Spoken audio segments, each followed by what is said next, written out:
నమస్తే. పార్టీ ఫిరాయింపులకు పాల్పడ్డటువంటి ఎమ్మెల్యేల పైన చర్యలు తీసుకోవాలంటూ గతంలోనే బీఆర్ఎస్ పార్టీ ఎమ్మెల్యేలు, బీఆర్ఎస్ పార్టీ నేతలు కారు గుర్తుపైన పోటీ చేసి వాళ్ళు కాంగ్రెస్లో చేరినటువంటి వాళ్ళ పట్ల చర్యలు తీసుకోవాలని స్పీకర్కి, మరో పక్కన అటు సుప్రీంకోర్టును ఆశ్రయించడం జరిగింది.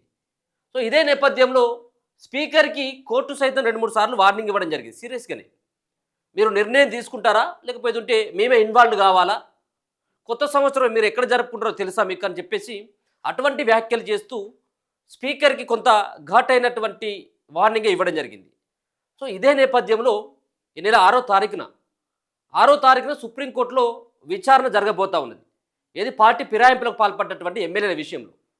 దీనికంటే ముందే సుప్రీంకోర్టు చాలా కీలకమైనటువంటి ఆదేశాలు జారీ చేసింది స్పీకర్కి. నీకు లాస్ట్ అండ్ ఫైనల్ వార్నింగ్, ఇది లాస్ట్ అండ్ ఫైనల్ ఛాన్స్ మాత్రమే. ఇప్పటికీ 4-5 సార్లు ఇట్లనే పొడిగించుకుని పోతా ఉన్నారు. వాళ్ళపైన ఎక్కడ కూడా విచారణ చేయట్లేదు. ఎందుకు ఈ విచారణని ఆలస్యం చేస్తున్నారంటూ కోర్టు అనేక రకాలుగా ప్రశ్నలు సంధించడం జరిగింది. ఇదే నేపథ్యంలో 6వ తారీఖు, ఇలా ఎన్నో తారీఖు, 3వ తారీఖు, ఇంకొక 3 రోజులైతే 6వ తారీఖున విచారణ రాబోతా ఉంది ఈ సుప్రీంకోర్టులో. కాబట్టి సుప్రీంకోర్టులో ఈ యొక్క విచారణ ఎదుర్కోక ముందుకే ఈయన యొక్క నిర్ణయం చెప్పాలంటూ గతంలో ఆదేశించడం జరిగింది కోర్టు. అందుకని చెప్పేసి ఇప్పుడు స్పీకర్ ఈరోజు తాజాగా కడియం శ్రీహరి, స్టేషన్ కనుపూర్ ఎమ్మెల్యే కడియం శ్రీహరికి నోటీసులు జారీ చేసిండు. తన యొక్క అభిప్రాయాన్ని తెలుసుకునేందుకు.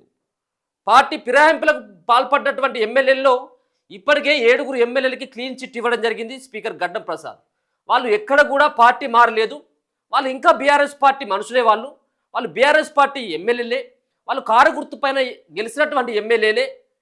వీళ్ళ యొక్క వచ్చేటువంటి జీతంలో ప్రతి నెల కట్ అయిపోయి డబ్బులు అది బీఆర్ఎస్ పార్టీ అకౌంట్లోకి చేరుతుంది. కాబట్టి వాళ్ళు బీఆర్ఎస్ పార్టీ ఎమ్మెల్యేలుగానే పరిగణిస్తున్నాం అని చెప్పేసి స్పీకర్ నిర్ణయం తీసుకున్నాడు. ఇక 7 విషయంలో ఎటువంటి ఆయన రాజీ లేదు. ఇక ఎటువంటి అది ఇక వెనక్కి తీసుకొని వీళ్ళు పార్టీ మారిల్లు అని చెప్పేసి ఇక ఆయన భావించాడు. అది కోర్టుకు కూడా చెప్పాడు. ఆయన ఫైనల్ నిర్ణయాన్ని ఆల్రెడీ ప్రకటించాడు స్పీకర్. 7 పైన క్లియర్ 7 వాళ్ళంతా కూడా బీఆర్ఎస్ మనుషులే అని. ఇక ఉన్నది 3. ఈ 3 ఇట్లలో దానం నాగేందర్, ఆయనను కూడా విచారించలు కానీ నిర్ణయం చెప్పలేదు స్పీకరు. అంతేకాకుండా సంజయ్, జగిత్యాల ఎమ్మెల్యే సంజయ్, ఆయనను కూడా విచారించలు కానీ ఆయన పైన కూడా ఏం నిర్ణయం చెప్పలేదు. ఇక ఉన్నటువంటిది ఒకే ఒక వ్యక్తి ఇప్పుడు కడియం శ్రీహరి. మరి కడియం శ్రీహరి విషయంలో స్పీకర్ నిజంగా ఏమైనా సంచలనమైనటువంటి నిర్ణయం తీసుకునేటువంటి అవకాశం ఉంటుందా, ఆయనను పూర్తిగా డిస్క్వాలిఫై చేసేటువంటి అవకాశం ఉంటుందా అంటే 100% ఉండదు. 100% కాదు, 200% ఉండదు. ఎందుకు ఉండదు అంటే పార్టీ ఫిరాయింపులకు పాల్పడ్డటువంటి వ్యక్తుల్లో 10 మందికి 10 మంది ఓపెన్గా మారిన దాంట్లో ఎలాంటి సవాలు లేదు. ఇక వీళ్ళు జెండాలు కప్పుకున్నాం, కండువాలు కప్పుకోలేదు, మేము ఆశీర్వాదం కోసం పోయినాం, మా నియోజకవర్గాన్ని కాపాడుకోవడం కోసం పోయినాం, అభివృద్ధిని చేసుకోవడం కోసం పోయినాం అని చెప్పేసి భారీ డైలాగులు కొడతా ఉన్నారు. కదా, ఈ డైలాగుల వరకు పరిమితమే ఈ 10 మంది మారిళ్ళు. సో గతంలో కూడా కేసీఆర్ అటువంటి తంతే మొదలుపెట్టిండు. ఇప్పుడు వీళ్ళు కూడా పార్టీ మారిళ్ళు 10 మంది ఎమ్మెల్యేలు. కానీ స్పీకర్ నిర్ణయం మాత్రం అది కొంత ఆ పార్టీకి, కాంగ్రెస్ పార్టీకి అనుకూలంగానే ఉంటుంది. ఏ పార్టీ అధికారంలో ఉంటే ఆ పార్టీ స్పీకరే ఉంటాడు కాబట్టి సో అది కొంత వెసులుబాటు ఉంటుంది. పార్టీ మారిళ్ళు అని చెప్పేసి బలమైనటువంటి ఆధారాలు ఉన్నా కానీ మరి స్పీకర్ నిర్ణయం చూస్తే మనకు అర్థమవుతుంది ఇదంతా కూడా ఏకపక్షంగా ఉంటుందని. మరి కడియం మీద నిజంగా కూడా ఏమైనా కడియం శ్రీహరి విషయంలో స్పీకర్ గడ్డం ప్రసాద్ ఏమైనా నిర్ణయం తీసుకునేటువంటి అవకాశం ఉంటుందా అంటే అది నో అని చెప్పుకోవచ్చు.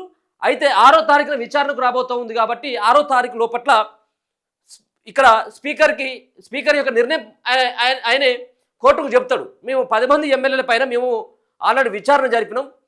వాళ్ళు ఎవరైతే పార్టీ మారిళ్ళు అని చెప్పేసి కంప్లైంట్ చేసిల్లో, పార్టీ మారిళ్ళు అని చెప్పేసి వాళ్ళ అవతల పార్టీ ఏదైతే ఉందో వీళ్ళని కూడా మేము కమెండ్గా విచారించడం జరిగింది. కానీ నా విచారణలో ఏమీ తెలియలేదు, వాళ్ళు బీఆర్ఎస్ పార్టీ మనుషులుగానే తేలిపోయింది అనేది స్పీకర్ చెప్పదలుచుకున్నాడు. అంతేగా నువ్వు బహిరంగంగా కాంగ్రెస్ పార్టీ బీఫామ్ పైన గెలిచినటువంటి ఖైరతాబాద్ ఎమ్మెల్యే అయినటువంటి దహనం నాగేందర్ కూడా ఆయన అఫిడవిట్లో నేను బీఆర్ఎస్ పార్టీ మనుషులే అన్నాడు. ఆయనే ఒక పక్కన ఆయనే అంతకంటే ముందు మాట్లాడినటువంటి వీడియోలు సోషల్ మీడియాలో ఇప్పటికి కూడా దొరుకుతాయి. దానం నాగేందర్ బహిరంగంగా మీడియా ముంగట వ్యాఖ్యలు చేసిండు. నేను ఉప ఎన్నికకు వెళ్ళబోతా ఉన్నాను, నేను బరాబర్ కాంగ్రెస్ పార్టీలో చేరిన, నేను కాంగ్రెస్ పార్టీ ఎమ్మెల్యేనే అని చెప్పిండు. ఇక మరి ఇంతకంటే బలమైనటువంటి ఆధారాలు ఏముంటాయి స్పీకర్కి? అయినా కానీ ఆయన పైన ఏ విధమైనటువంటి చర్యలు.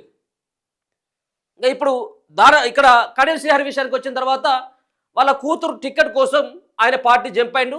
వరంగల్ ఎంపీగా వాళ్ళ కూతురుకి టికెట్ ఇప్పించుకొని పార్టీ కార్యకలాపాలలో అఫీషియల్గా పాల్గొన్నాడు. ఆయన కాంగ్రెస్ పార్టీలోకి చేరి వాళ్ళ కూతురు ఎంపీగా పోటీ చేస్తుంది కాంగ్రెస్ పార్టీ నుంచి కాబట్టి కాంగ్రెస్ పార్టీకి ఓటేయాలని చెప్పేసి చాలా సభలలో చెప్పినటువంటి వీడియోలు కానీ ఆడియోలు కానీ ఇవన్నీ ఉన్నాయి. ఇప్పుడు ఎవరైనా ఈ 10 మంది ఎమ్మెల్యేల్లో రెడీ హ్యాండెడ్గా దొరికిండ్లు పార్టీ ఫిరాయింపులకు పాల్పడ్డారని చెప్పేసి చెబితే ఈ 10 మందిలో ముఖ్యంగా ఈ ఇద్దరు ఎవరు, కడియం శ్రీహరి అండ్ దానం నాగేందర్, పోచారం శ్రీనివాసరెడ్డి కూడా అంతే. ఎందుకంటే ఆయనే ప్రభుత్వ సలహాదారుడుగా క్యాబినెట్ హోదాతో కూడినటువంటి పదవి ఉంది ఆయనకు. అలాగే అరకెపూడి గాంధీ కూడా పిఎస్సి చైర్మన్ ఏదో ఆయనకి ఇచ్చిళ్ళు. అంటే ఇట్లా రకరకాలుగా దొరికినప్పటికీ స్పీకర్ యొక్క నిర్ణయం ఎక్కడ కూడా ఆపోజిట్ మీన్స్ వాళ్ళు పార్టీ మారినన్నట్టుగా ఎక్కడ కూడా ఆయన చెప్పలేడు కూడా. కానీ మరి స్పీకర్ నిర్ణయం, ఫైనల్ నిర్ణయం తర్వాత సుప్రీంకోర్టు ఏ విధమైనటువంటి నిర్ణయం తీసుకోబోతుంది? స్పీకర్ నిర్ణయాన్ని సమర్థిస్తూనే వాళ్ళు కూడా ఈ కేసును ఫుల్ స్టాప్ పెడతారా, లేకపోతే స్పీకర్ నిర్ణయాన్ని ఏమైనా వ్యతిరేకించేటువంటి అవకాశం ఉంటుందా? గతంలో కొన్ని కోర్టులు సైతం కూడా ఇన్వాల్వ్ అయిపోయి డిస్క్వాలిఫై చేసినటువంటి కూడా ఉన్నాయి. అటువంటి కేసులు కూడా ఉన్నాయి. కాబట్టి సుప్రీంకోర్టు ఏం చెప్పబోతా ఉంది? ఇప్పుడు బలమైనటువంటి ఆధారాలని సమర్పించడంలో బీఆర్ఎస్ పార్టీ కొంత సక్సెస్ అయింది. వీళ్ళ యొక్క ఆడియోలు కానీ పార్టీ మారినట్టుగా బలమైనటువంటి ఆధారాలను సేకరించి ఇటు స్పీకర్కి అటు సుప్రీంకోర్టుకి ఇద్దరు కూడా వాళ్ళు ఇవ్వడం జరిగింది. కాబట్టి స్పీకర్ నిర్ణయంలో ఎటువంటి వాళ్ళు ఈ ఉన్నటువంటి 10 మంది ఎమ్మెల్యేలు మారినట్టుగా, దీంట్లో 10 మందిలో ఒకరైనా మారినట్టుగా ఆయన యొక్క రిపోర్ట్ ఉండదు. కోర్టుకు సమర్పించేటువంటి ఏదైతే ఈయన చేసినటువంటి విచారణలో భాగంగా ఆయన తేల్చేసినటువంటి అంశం వీళ్ళు పలానా వాళ్ళు ఒకరిద్దరు బీఆర్ఎస్ పార్టీ నుంచి గెలిచి కాంగ్రెస్ పార్టీలో చేరిళ్ళు అని చెప్పేసి ఎక్కడ కూడా ఆయన మెన్షన్ చేయడు దాన్ని. ఇక సుప్రీంకోర్టే ఏమైనా చెప్తే చెప్పాలి. ఇక ఈ యొక్క ఆధారాలని, ఈ ఫోటోలని, ఈ వీడియోలని, ఈ ఆడియోలను చూసి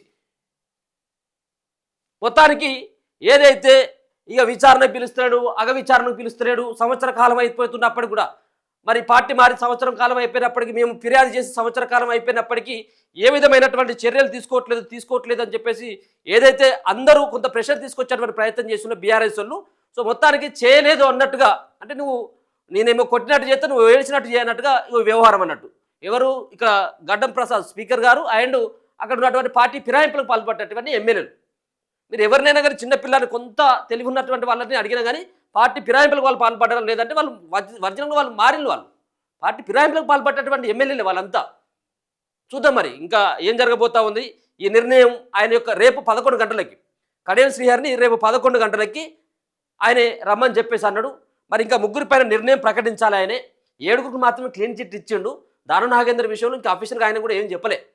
జగిత్యాల ఎమ్మెల్యే విషయంలో కూడా ఏం చెప్పలే. మరి జగిత్యాల ఎమ్మెల్యేకు తోటి పెద్ద సమస్య కూడా ఏమీ లేదు. ఉంటేగా పోచారందో లేకపోతే అరకపూడి గాంధీదో లేకపోతే ఇంకెవరిదన్నా అంటే అది వేరు. కానీ జగిత్యాల ఎమ్మెల్యేను కూడా మరి ఈ ఇద్దరిలో కలపడం ఏందో అర్థం కాలేదు. సరే అయినప్పటికీ కూడా ఈ ముగ్గురి విషయంలో స్పీకర్ యొక్క నిర్ణయం ఏ విధంగా తీసుకోబోతా ఉన్నాడు, మిగతా 7గురిని ఏదైతే విచారణ చేసి వాళ్ళకి ఏదైతే క్లీన్ చిట్ ఇచ్చిండో ఈ 3 విషయంలో కూడా ఏ విధమైనటువంటి నిర్ణయం తీసుకోబోతాడు అనేది పెద్ద ఆసక్తి ఏమీ లేదు. వాళ్ళని ఏ విధంగానైతే క్లీన్ చిట్ ఇచ్చినా వీళ్ళు కూడా అదే ఇస్తాడు. కానీ నోటీసులు మాత్రం ఫస్ట్ టైం ఇక్కడ కడియం శ్రీహరికి నోటీసులు ఇచ్చి 11 గంటలకి రావాల్సిందిగా చెప్పడం జరిగింది. గతంలో ఈయన పైనే కేపీ వివేకానంద చేసినటువంటి కేసు ఈయన పైన, ఆయన పార్టీ ఫిరాయింపులకు పాల్పడ్డాడని చెప్పేసి.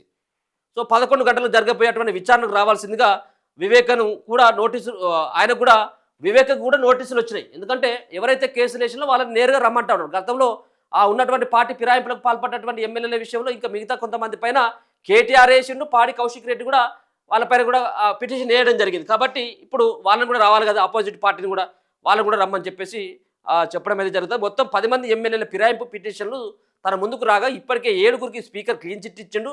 వాళ్ళెవరు పార్టీ మారలేదని బీఆర్ఎస్లోనే కొనసాగుతున్నట్టు తీర్పిచ్చిండు. దానం నాగేందర్ పిటిషన్ ఇంకా విచారణ దశలోనే ఉంది.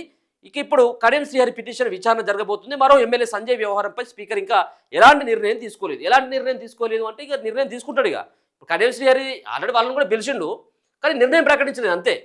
నిర్ణయం ఎప్పుడు ప్రకటిస్తాడంటే రేపు విచారణ జరిగిన తర్వాత అవతల 5వ తారీఖునే ప్రకటిస్తారు. రేపు ఆయన విచారణ కదా, 5వ తారీఖు వరకు ఆయనే విచారణ పూర్తి చేస్తాడు వీళ్ళని. 6వ తారీఖున మన సుప్రీంకోర్టులో కేసు ఉన్నది కాబట్టి. సో మొత్తానికైతే కడియం శ్రేయర్ కూడా నోటీసులు అందినాయి. 11 గంటలకు రావాలని చెప్పేసి స్పీకర్ ఆదేశాలు జారీ చేశాడు. చూస్తూనే ఉండండి మనతో.